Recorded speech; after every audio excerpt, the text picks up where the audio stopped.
Ini adalah segmen terakhir dari modul ketiga, peralatan pengeboran. Siapa saja yang terlibat langsung di dalam proses pembuatan sebuah sumur? Buku Drilling Engineering yang dibuat Heriot-Watt University membuat bagan yang sederhana yang bisa kita lihat bersama. Terdiri dari 3 komponen besar. Yang pertama adalah perusahaan pemilik wilayah kerja pertambangan atau operating company. Yang kedua adalah drilling contractor yang memberikan jasa penyediaan rig yang dibutuhkan. Dan yang ketiga adalah service companies, yaitu perusahaan-perusahaan yang memberikan jasa pelayanan seperti mud, directional drilling, survei, MWD, LWD, dan sebagainya.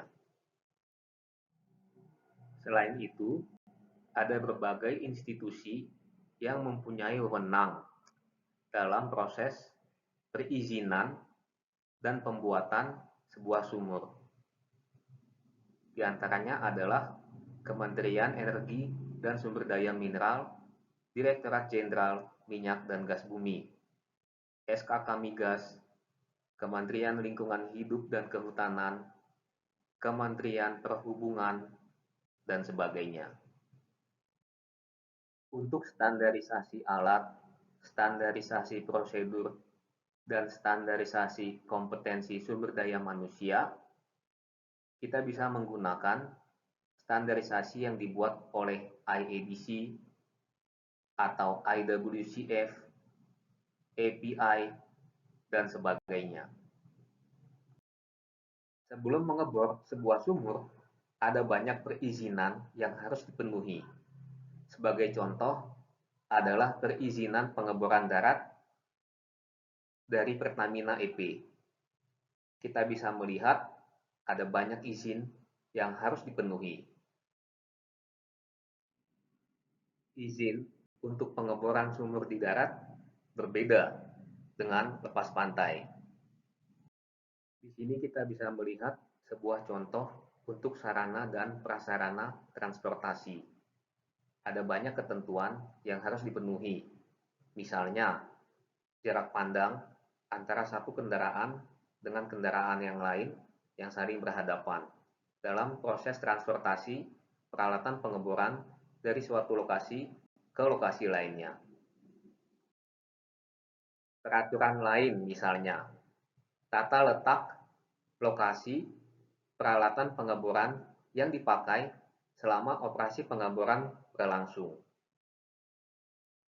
Di sini kita bisa melihat sebuah contoh menara pengeboran darat dengan cantilever rig yang masih dalam posisi rebah. Contoh lainnya adalah menara pengeboran darat yang sifatnya mobil dengan mast yang portable. Apapun jenis rignya, baik di darat maupun di lepas pantai, berapapun kapasitasnya, semuanya mempunyai prinsip dasar yang bisa kita lihat di buku Burgoyne SPE. Rig mempunyai komponen dari atas ke bawah dengan spesifikasi yang ditentukan oleh standar. Bagaimana menentukan spesifikasi alat yang dibutuhkan untuk membuat sebuah sumur? Di sini kita bisa melihat sebuah diagram alir perencanaan pembuatan sumur yang dibuat dengan sangat baik oleh Niels Adam. Dimulai dengan project development, data collection, dan seterusnya sampai pada akhirnya kita mampu mendesain dan menentukan spesifikasi rig serta waktu dan biaya yang dibutuhkan. Program pengeboran sebuah sumur tergantung dari konfigurasi sumur.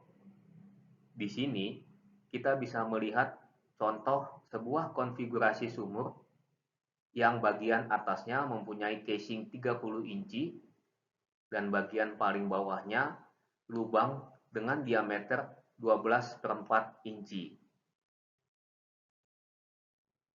Setelah sumur dibor sampai di kedalaman yang diinginkan, maka dilakukanlah tahap kompresi atau penyelesaian sumur. Pada gambar ini, kita bisa melihat konfigurasi Christmas tree, wellhead, dan seterusnya. Teknologi rotary drilling rigs berkembang sangat dinamis. Pada gambar ini, kita bisa melihat klasifikasi yang dibuat oleh Burgoyne pada tahun 1986. Kita ingin membuat sebuah sumur yang baik secara keteknikan dan keekonomian. Untuk itu dibutuhkan rig yang sesuai.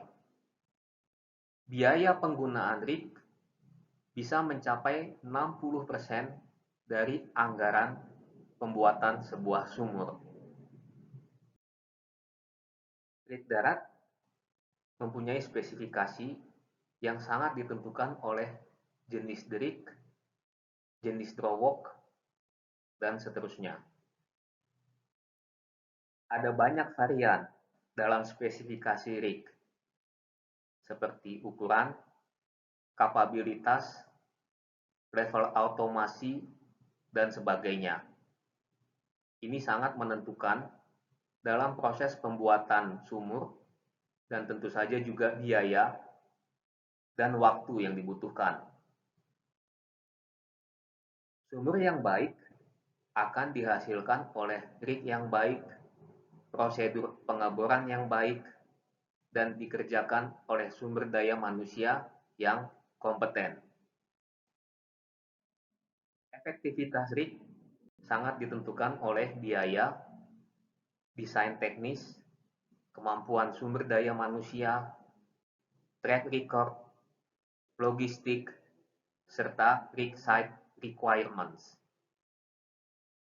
Drilling rig mempunyai 6 sistem dasar yang terdiri dari power system, hosting system, circulating system, rotary system, well control system, dan well monitoring system.